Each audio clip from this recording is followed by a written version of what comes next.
I'm just looking through this book at the moment. This is The Good Doctor, a 13th Doctor adventure which was published in 2018, and it's by Juno Dawson. I really like this book. I enjoyed it when I read it back in 2018, and I enjoyed the audiobook that accompanied it, which is read by Claire Corbett. Yeah, I highly recommend The Good Doctor. It's a really good Doctor Who story. I wonder how this will compare to the TV episode, the Interstellar Song Contest, also written by Juno Dawson. Let's check it out, shall we?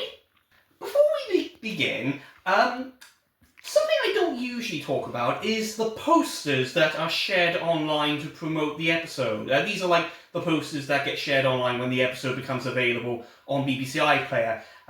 The poster for the Interstellar contest is a bit, unusual, to say the least. Don't get me wrong, it's fine. It's just, I wasn't expecting that to be the image for the poster. Wouldn't it have been better to have shown these two for the poster? Or these two for the poster? I mean, they stand out more than whatever the Doctor is doing in this pose. Gosh, he must be hurting his back doing that.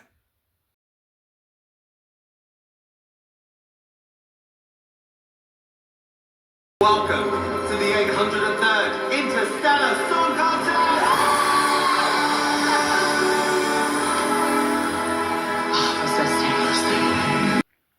Nah, I'm not staying. I'm leaving. Roll credits, please.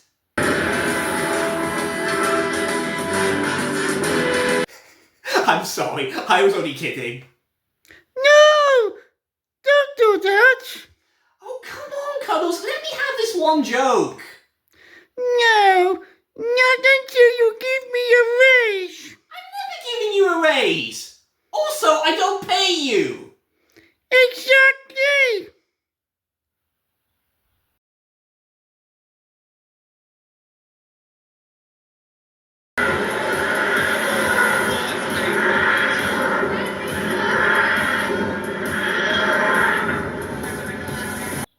Now, Doctor, you shouldn't land in seats that have been reserved. I mean, someone's going to complain that their seats have been taken. Nobody seats for it.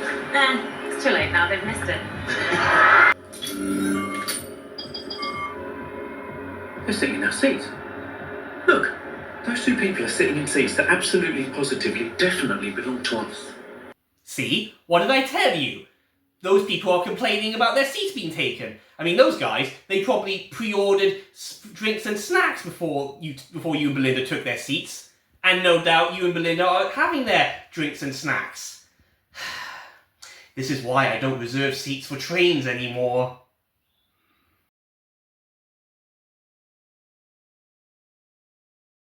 And now, from the planet Greenwald, it's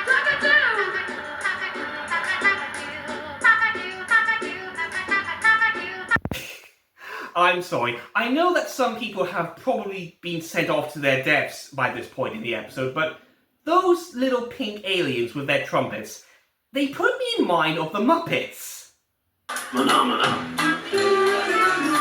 Phenomena. Phenomena.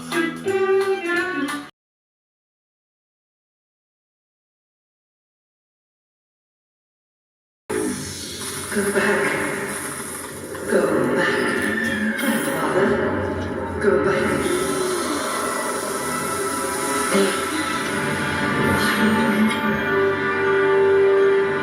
Hey, Caroline Ford is back as Susan! Oh, that's great! Oh, it's good to see Caroline Ford back as Susan in Doctor Who. I'm glad that Susan wasn't forgotten about, because it would be a shame if she was, since she was last mentioned in the previous season. And this wasn't like a fleeting cameo, by the way. Susan does pop up more than once in the episode. I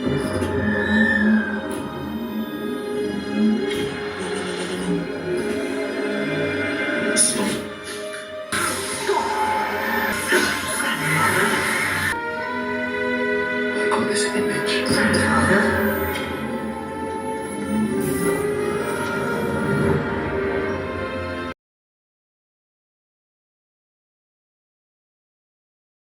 I was clever making Gary because Mav gravity assault on by triplicating the gravity field. Seriously, Doctor?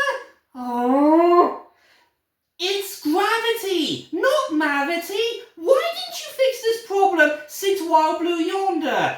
Children, they're going to get confused when they're doing their science exams. It's gravity, not mavity. Go back in time and sort it out. Maybe you should give him a raise. Oh, will you be quiet, Cuddles?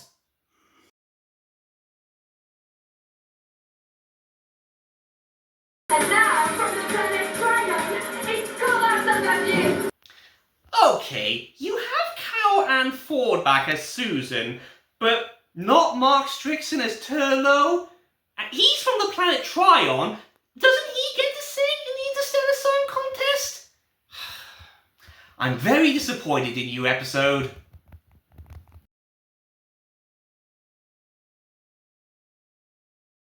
How many people did you want to kill? 3 trillion! How about we try this 3 trillion times?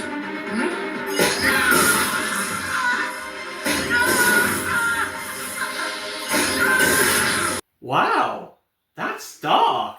That's the darkest I've ever seen Ncuti Gatwa's Doctor so far. I mean, he's really serious when he says he has ice in his heart. That's a very impressive moment of character development on the 15th Doctor's part.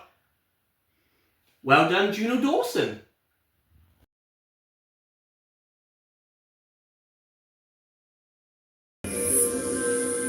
Welcome, visitors. Hello. Wishing I had sold my likeness in perpetuity, but here we are. Ah, I wondered when Graham Norton would appear in the episode. I didn't expect him to be a hologram, though. I mean, how come Ryland Clark gets put into suspended animation, and yet Graham Norton doesn't?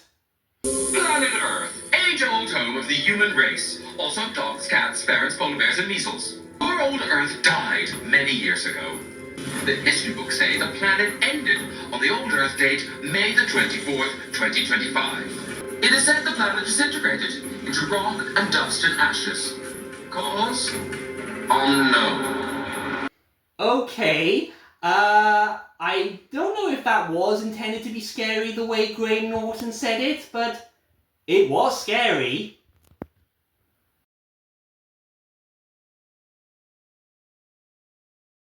I'm afraid my double brainstem froze. Lethal for a time, lady.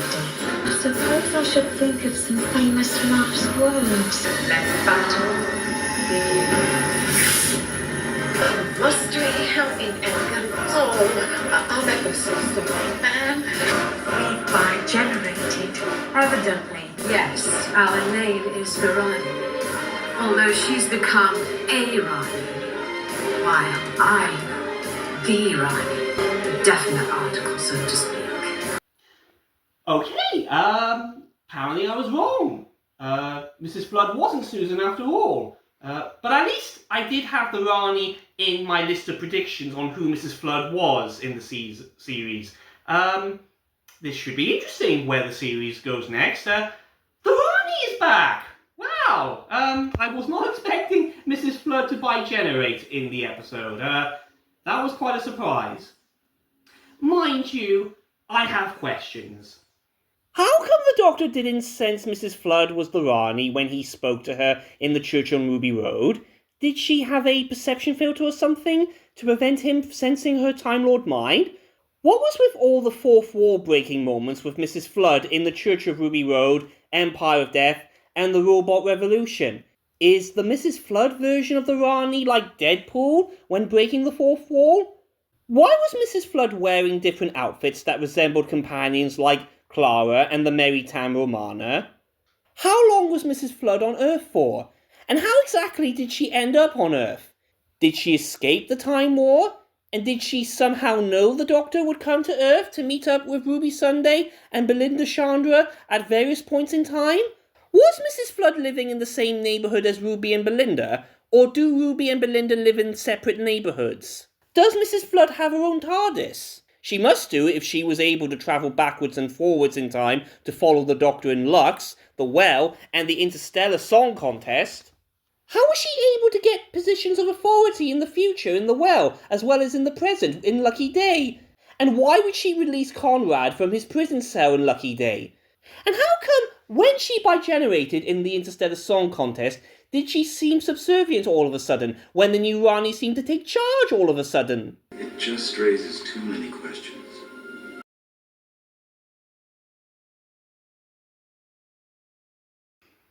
I enjoyed the Interstellar Song Contest. It was a good TV debut for Juno Dawson as a Doctor Who writer. Yeah, it was good. I enjoyed it.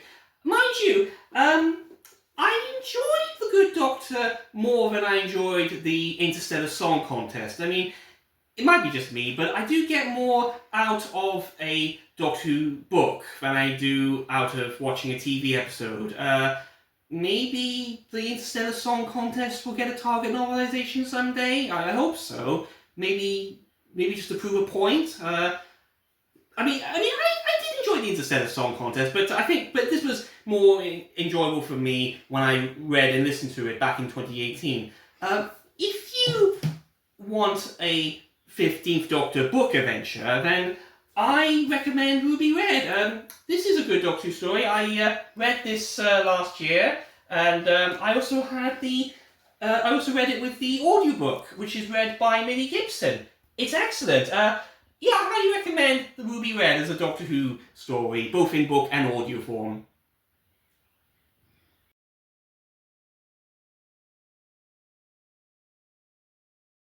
No! Don't do that! Oh, come on, Cuddles. At least let me... Take two. Sorry. Sorry, Cuddles. Okay. Right.